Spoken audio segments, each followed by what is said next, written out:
안녕하십니까. 오늘 저희와 함께 구약 성경의 마지막 책, 말라기를 깊이 탐구해 볼 시간입니다. 네, 안녕하세요. 말라기는 그냥 마지막 책이 아니라 구약 시대를 마무리하면서 또 신약 시대로 넘어가는 그 다리 역할을 하는 아주 특별한 책이죠. 맞습니다. 그 시대적 배경 자체가 굉장히 드라마틱해요. 그렇죠. 바벨론 포로에서 돌아온 백성들, 그들의 기대와 또 다른 현실, 그리고 그 속에서 하나님과의 관계가 어땠는지, 뭐랄까 좀 생생하게 보여주는 것 같아요. 네, 아주 적나라하게 드러나죠. 그래서 오늘 저희는 이 말라기의 시대적 배경부터 시작해서요. 그 특유의 대화 형식, 핵심 메시지들을 차근차근 따라가 보려고 합니다. 특히 메시아를 향한 기대로 어떻게 이어지는지 그 맥락을 짚어보는 게 중요할 것 같아요. 네, 아주 중요한 포인트입니다. 자, 그럼 바로 그 시대 속으로 한번 들어가 볼까요? 먼저 배경 설명부터 좀 해주시죠. 백성들이 포로 생활 끝내고 돌아와서 성전을 다시 지었잖아요. 기원전 516년경. 야, 이거 정말 대단한 일이거든요. 그럼요, 엄청난 일이죠. 상상해 보세요. 수십 년 만에 고국 땅을 밟고 그들의 신앙의 중심인 성전을 다시 세웠으니 얼마나 감격이 컸겠어요. 아마 학개나 스가랴 선지자의 격려를 받으면서 이제 정말 새로운 시대가 열릴 거다? 하나님의 영광이 임하실 거다. 이런 기대를 품었을 겁니다. 그렇죠. 뭔가 다윗 시대 영광, 솔로몬 시대의 번영, 뭐 이런 걸 기대했을 수도 있겠네요. 충분히 그럴 수 있죠. 그런데 현실은 전혀 달랐다는 거죠. 그들이 꿈꿨던 영광스러운 회복, 소위 메시아 왕국의 도래 같은 건 없었어요. 오히려 경제적으로 너무 힘들었습니다. 가뭄이 들고 농사도 잘 안 되고. 아, 먹고 사는 문제부터가 팍팍했군요. 네, 게다가 여전히 페르시아 제국의 지배 아래 있었고요. 정치적으로도 자유롭지 못했죠. 그러니까 이 기대와 현실의 엄청난 괴리, 이게 백성들을 정말 깊은 실망에 빠뜨렸던 겁니다. 마치 정말 큰 시험 합격하고 이제 탄탄대로일 줄 알았는데 막상 사회생활 시작하니 어려움만 가득한 그런 느낌이었을까요? 아주 적절한 비유 같아요. 그런 실망감이 결국 신앙의 문제로 이어지게 됩니다. 아니, 하나님이 우리를 사랑하신다면서. 근데 왜 현실은 이 모양이지? 이런 의심이 드는 거죠. 그래서 말라기 1장에 보면 백성들이 대놓고 묻잖아요. 주께서 어떻게 우리를 사랑하셨나이까? 네, 그 질문이 참 마음 아프면서도 당시 상황을 잘 보여주는 것 같아요. 그렇죠. 하나님의 사랑뿐 아니라 공의에 대해서도 의심합니다. 2장 마지막 부분 보면 정의의 하나님이 어디 계시냐? 이렇게 또 따지죠. 왜 악한 자들은 잘 사는 것 같고 하나님을 섬기는 우리는 이렇게 힘드냐? 이런 불만이었을 거예요. 충분히 그럴 수 있을 것 같아요. 인간적으로 보면. 네, 그러다 보니 자연스럽게 신앙생활도 뜨거움을 잃고 그냥 형식만 남게 되는 거죠. 마음은 이미 냉랭해졌는데 겉으로는 제사 드리고 절기 지키고. 아, 그게 문제군요. 겉과 속이 다른 신앙. 맞습니다. 이 말라기서가 쓰인 시기를 보통 느헤미야가 활동했던 시대, 그러니까 기원전 430년대 정도로 보거든요. 느헤미야가 성벽 재건하고 여러 개혁을 단행했지만 이런 외적인 개혁만으로는 사람들의 마음 깊은 곳까지 바꾸기는 어려웠다는 걸 보여주는 거죠. 하나님은 성전 건물이나 제사 형식보다 정말 마음의 중심, 진정한 변화를 원하셨던 겁니다. 그 시대적 배경을 듣고 나니 말라기서의 메시지가 더 절실하게 와닿는 것 같습니다. 근데 이 책 형식이 또 되게 독특하다고 하셨잖아요. 논쟁 형식이라고요. 네, 맞아요. 이게 말라기서의 아주 큰 특징 중 하나인데요. 일반적인 예언서처럼 하나님이 일방적으로 선포하시는 게 아니라 마치 하나님과 백성들이 서로 대화하며 따지는 듯한 구조예요. 어떻게 진행되는데요? 보통 이런 식입니다. 하나님이 먼저 어떤 문제를 지적하세요. 예를 들어 너희가 내 이름을 멸시했다 이렇게 말씀하시면 백성들이 바로 반문합니다. 우리가 어떻게 주의 이름을 멸시했습니까? 이런 식으로요. 그럼 하나님이 다시 그들의 구체적인 잘못, 예를 들어 흠 있는 제물을 드린 것을 지적하시면서 반박하고 설명하시는 거죠. 와, 정말 치열한 질의응답 같은데요? 거의 법정 공방 느낌도 나고요. 네, 그런 면이 있죠. 이런 논쟁 형식 혹은 변론 형식이라고 부르는데 이게 당시 백성들의 영적 상태를 아주 효과적으로 드러내줍니다. 어떤 상태요? 일단 굉장히 냉소적이고 영적으로 무뎌져 있다는 걸 보여주죠. 그리고 자신들의 잘못을 인정하기보다는 어떻게든 합리화하고 부인하려는 태도. 그러니까 그들의 어떻게 우리가? 라는 질문은 진짜 몰라서 묻는 게 아니라 우린 그런 적 없는데요? 혹은 그게 뭐 그렇게 잘못된 건가요? 이런 식의 항변이나 책임 회피에 가까운 거죠. 아, 듣고 보니 그렇네요. 진심으로 묻는 게 아니라 따지고 드는 느낌? 그렇죠. 자기 기만적인 모습도 보이고요. 근데 여기서 또 하나 주목해야 할 표현이 있어요. 바로 만군의 여호와가 이르노라 이 표현입니다. 만군의 여호와, 군대의 하나님이라는 뜻인가요? 네, 맞습니다.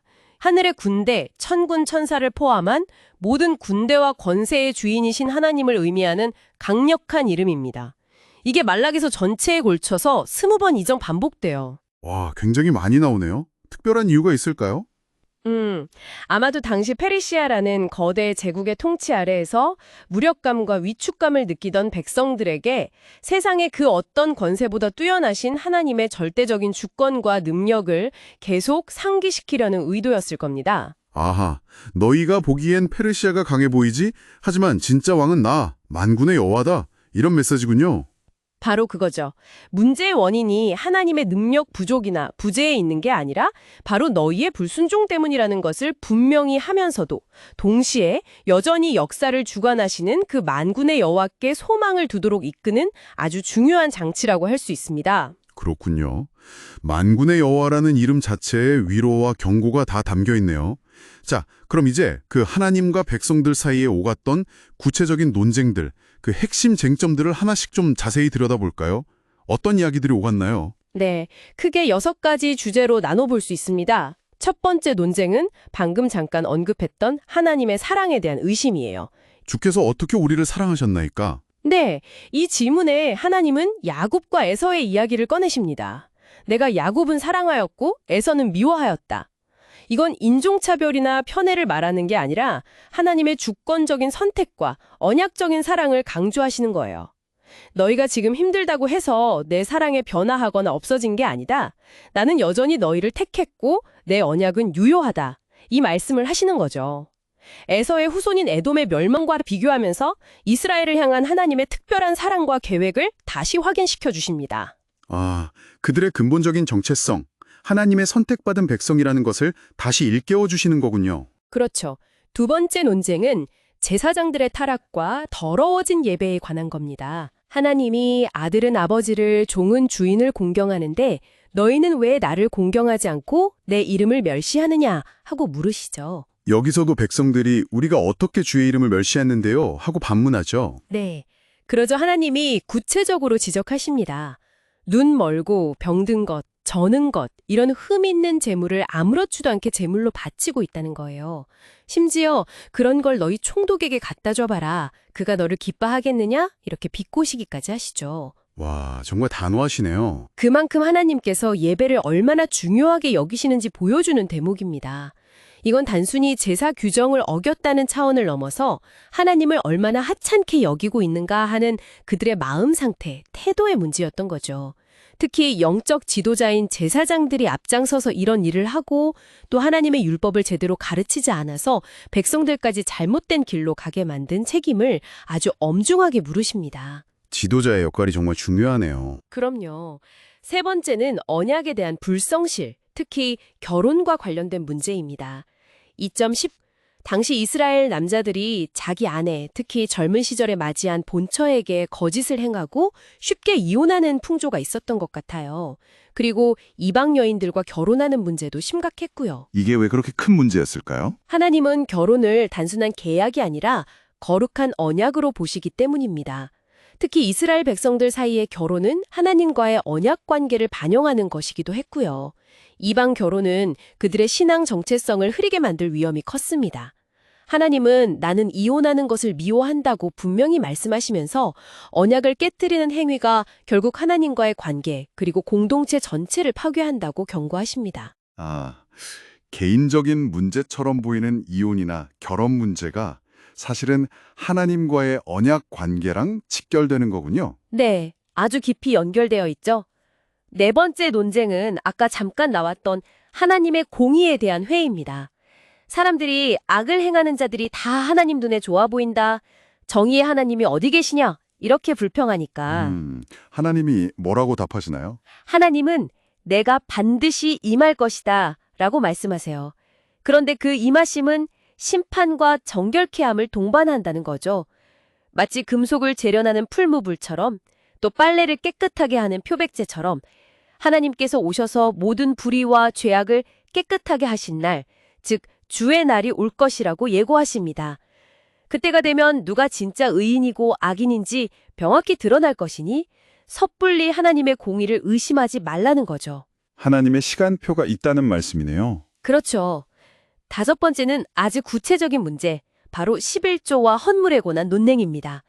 백성들이 11조와 헌물을 제대로 드리지 않았던 모양이에요. 하나님은 이걸 나의 것을 도둑질하는 행위라고 아주 강하게 규정하십니다. 도둑질이라니 표현이 정말 강력한데요. 네, 하나님은 온전한 11조를 드림으로써 나를 시험하여 내가 하늘문을 열고 너에게 복을 쌓을 곳이 없도록 붙지 아니하나 보라 라고 도전하시기까지 합니다. 이건 단순히 물질적인 복을 약속하시는 걸 넘어서 하나님을 신뢰하고 그분의 공급하심을 인정하는 믿음의 행위로 11조를 요구하시는 거죠. 순종을 통해 하나님을 경험해보라는 초청이기도 하고요. 믿음의 문제로 연결되는군요. 11조가. 마지막 6번째 논제는 하나님을 경외하는 자와 그렇지 않은 자의 궁극적인 운명에 대한 것입니다. 사람들이 또다시 하나님 섬겨봐야 소용없다, 악한 자들이 오히려 복을 받는다 이런 완악한 말을 하니까요. 또 비슷한 불평이네요. 네.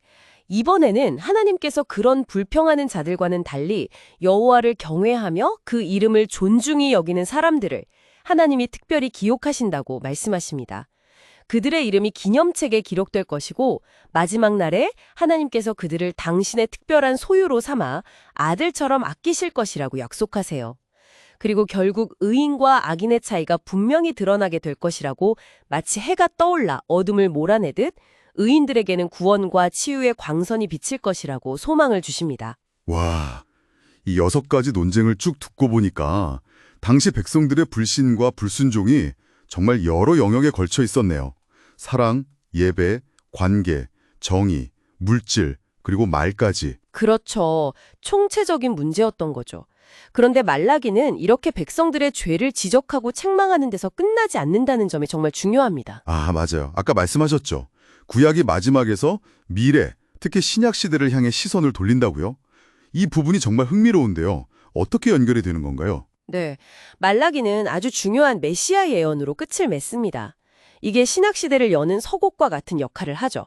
크게 3가지 정도로 볼 수 있습니다. 첫째는 길을 예비할 사자에 대한 예언입니다. 길을 예비하는 사자요? 네, 3장 1절에 보면 만군의 여호와가 이르노라 보라 내가 내 사자를 보내리니 그가 내 앞에서 길을 준비할 것이요. 또 4장 5절에는 보라 여호와의 크고 두려운 날이 이르기 전에 내가 선지자 엘리야를 너희에게 보내리니 라고 되어 있습니다. 이 사자와 엘리야는 누구를 가리키는 건가요? 전통적으로 그리고 신약 성경에서도 이 예언은 바로 예수님의 길을 예비했던 세례 요한에게서 성취된 것으로 봅니다. 마태복음 11장에서 예수님이 직접 세례 요한을 가르쳐 오리라 한 엘리야가 곧 이 사람이니라고 말씀하시죠. 아, 그렇군요. 그럼 세례 요한이 와서 한 일이 바로 말라기가 예언한 그 길을 준비하는 일이었겠네요? 정확합니다. 세례 요한은 광야에서 회개하라 천국이 가까이 왔느니라 외치면서 사람들의 마음을 준비시켰죠. 말라기 4장 6절에 예언된 대로 아버지의 마음을 자녀에게로, 자녀들의 마음을 아버지에게로 돌이키게 하는 회개와 관계 회복의 메시지를 선포하며 곧 오실 메시아를 맞이할 준비를 시킨 겁니다. 구약의 마지막 예언이 신약의 시작과 바로 이렇게 연결되는군요. 정말 놀라운데요. 2번째는요? 2번째는 언약의 사자, 곧 주님이 성전에 임하실 것이라는 예언입니다. 3장 1절 뒷부분에 또 너희가 사모하는 바 언약의 사자가 임하실 것이라고 되어 있죠. 언약의 사자, 이건 누구를 의미할까요? 이것은 바로 메시아, 예수 그리스도를 가리킵니다. 그분이 바로 하나님과 우리 사이에 새 언약을 가져오시는 분이죠. 그분이 당신의 성전에 갑자기 임하실 것이라고 예언하는데 이는 예수님이 이 땅에 오셔서 성전을 정화하시고 당신 자신이 참된 성전이 되심을 보여주신 사건들을 떠올리게 합니다. 그리고 그분이 오실 때는 아까 말한 정결케 하는 자, 재련하는 자로서 오시기 때문에 그 앞에서 견딜 자가 누구겠느냐고 묻습니다. 심판과 구원을 동시에 가져오시는 분이라는 거죠. 메시아의 오심이 단순히 기쁜 소식만이 아니라 심판과 정결케함이라는 측면도 있다는 거네요. 그렇죠. 세 번째 예언은 아마 말라기에서 가장 아름답고 희망적인 이미지일 텐데요. 바로 공의로운 해가 떠오르는 것입니다. 공의로운 해, 어떤 의미인가요? 4장 2절에 이렇게 말씀합니다. 내 이름을 경외하는 너희에게는 공의로운 해가 떠올라서 치료하는 광선을 비추리니 너희가 나가서 외양간에서 나온 송아지같이 뛰리라. 와, 이미지가 정말 선명하네요. 네, 캄캄한 밤이 지나고 밝은 해가 떠오르듯이 죄와 고통의 어둠 속에서 신음하는 이들에게 마침내 구원의 빛이 비칠 것이라는 약속입니다. 이 공의로운 해, Son of Righteousness는 바로 예수 그리스도를 상징하죠. 그분이 가져오시는 치료하는 광선은 우리의 죄와 상처를 싸매시고 영적으로 또 육체적으로 회복시키시는 구원의 능력을 의미합니다. 그리고 그 결과로 우리는 마치 외양간에서 풀려난 송아지처럼 기뻐 뛰며 자유를 누리게 될 것이라는 거죠. 정말 절망적인 상황 속에서 이 예언을 들었던 사람들에게는 엄청난 위로와 소망이 되어버렸겠어요. 그랬을 겁니다. 악인들은 지푸라기처럼 불타 없어질 심판의 날이지만 하나님을 경외하는 의인들에게는 바로 이 공의로운 해가 떠오르는 구원과 기쁨의 날이 될 것이라는 거죠. 결국 말라기는 책망과 심판의 경고로 시작해서 이렇게 메시아를 통한 구원과 회복의 소망으로 끝을 맺는군요. 맞습니다. 그래서 말라기는 구약의 문을 닫으면서 동시에 신약의 문을 활짝 열어젖히는 역할을 하는 거죠. 임박한 하나님의 개입 앞에서 회개하고 돌아설 것인가 아니면 심판을 맞이할 것인가 이 준엄한 선택을 촉구하면서 구약 시대를 마무리합니다. 그리고 이 말라기의 마지막 예언 이후 약 400년의 침묵기가 흐른 뒤 마침내 세례 요한과 예수 그리스도가 등장하게 되는 거죠. 와, 정말 대단한 마무리네요. 자, 그럼 이 오래된 선지자 말라기의 외침이 오늘을 살아가는 우리에게는 어떤 의미가 있을까요? 여러분, 한번 생각해 보시죠. 이건 그냥 옛날 이야기가 아닌 것 같아요. 그렇죠. 말라기는 시대를 초월해서 오늘 우리의 신앙을 비추는 거울이 될 수 있습니다. 네. 혹시 우리도 삶이 좀 어렵다고 해서 하나님의 사랑을 쉽게 의심하거나 하나님이 정말 공의로우신가 불평하고 있지는 않은지 돌아보게 됩니다. 또 신앙생활이 그냥 습관처럼 형식적으로 흘러가고 있지는 않은지 점검해 볼 필요도 있을 것 같고요. 맞습니다.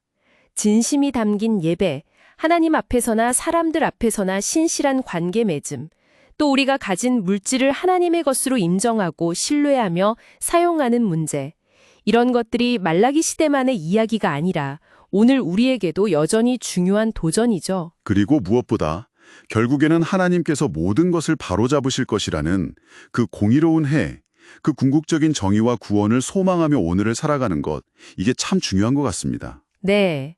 마지막으로 여러분께 이런 질문을 한번 던져드리고 싶어요. 말라기는 끝부분에서 분명히 너희는 내가 호렙에서 온 이스라엘을 위하여 내 종 모세에게 명령한 법, 곧 율례와 법도를 기억하라 라고 강조합니다. 과거의 말씀을 붙들라는 거죠. 네, 율법을 기억하라고 하죠. 그런데 바로 그 뒤에 이어서 새로운 사자, 엘리야를 보내실 것과 궁극적인 공의로운 해가 떠오를 것이라는 미래의 소망을 제시하며 끝맺거든요. 아, 과거와 미래가 같이 있네요. 그렇죠. 과거로부터 우리에게 주어진 하나님의 말씀을 굳게 붙드는 것이 앞으로 우리 삶에 다가올 하나님의 새롭고 놀라운 일들을 기대하고 또 준비하는 것과 어떤 관계가 있을까요? 이 과거의 말씀에 대한 순종과 미래를 향한 소망 사이의 건강한 긴장감을 어떻게 유지하며 살아갈 수 있을지 한번 깊이 생각해 보시면 좋겠습니다. 와, 정말 중요한 질문이네요. 과거의 말씀을 붙드는 것과 미래의 소망을 품는 것, 이 두 가지가 어떻게 우리 삶에서 조화를 이룰 수 있을지 오늘 말라기를 통해 정말 많은 생각을 하게 됩니다. 긴 시간 동안 깊이 있는 통찰 나눠주셔서 감사합니다. 네, 감사합니다. 오늘 저희가 나눈 이야기가 여러분의 신앙 여정에도 깊은 울림과 도전이 되기를 바랍니다. 다음에 더 흥미로운 이야기로 찾아뵙겠습니다. 감사합니다.